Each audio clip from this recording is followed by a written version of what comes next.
ഇതിന് നമ്മൾ പേരിട്ടിട്ടുള്ളത് grandeur second 2023 എന്നാണ്. ഇത് രണ്ടാമത്തെയാണ് ഇവിടെ കൊച്ചിയിൽ ഈ മട്ടാഞ്ചേരിയിൽ ഇങ്ങനെ ഒരു പ്രദർശനം. 2008 നമ്മൾ ട്രീ ഹൗസിൽ ഫോർട്ട് കൊച്ചി കൽവത്തി റോട്ടിലുള്ള ട്രീ ഹൗസ് ഹോട്ടലിൽ 100 പേരുടെ ചെയ്തത്.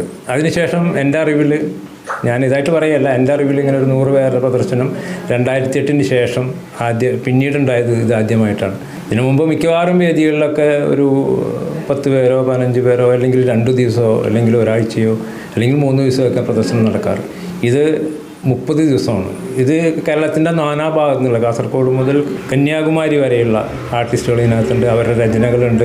പിന്നെ അതുപോലെ തന്നെ ഞാൻ കുറച്ച് കുട്ടികളെ ഇതിനകത്ത് പങ്കെടുപ്പിക്കുന്നുണ്ട്. കാരണം വെച്ചാൽ നല്ല രചനയാണ്. അവർ വളരെ ഭംഗിയായിട്ട് വരയ്ക്കുന്ന ഇർഫാൻ അൻവർ ആലുവ, നിങ്ങളെയൊക്കെ അത്ഭുതപ്പെടുത്തുന്ന ചിത്രകാരനാണ്. 9ാം ക്ലാസ്സിൽ പഠിക്കുന്ന കുട്ടിയാണ്. അങ്ങനെയുള്ള അവരാണ് വളർന്നു വന്ന കലാകാരന്മാർ. അവർക്ക് കൂടെ അവസരം കൊടുത്തിട്ടാണ്.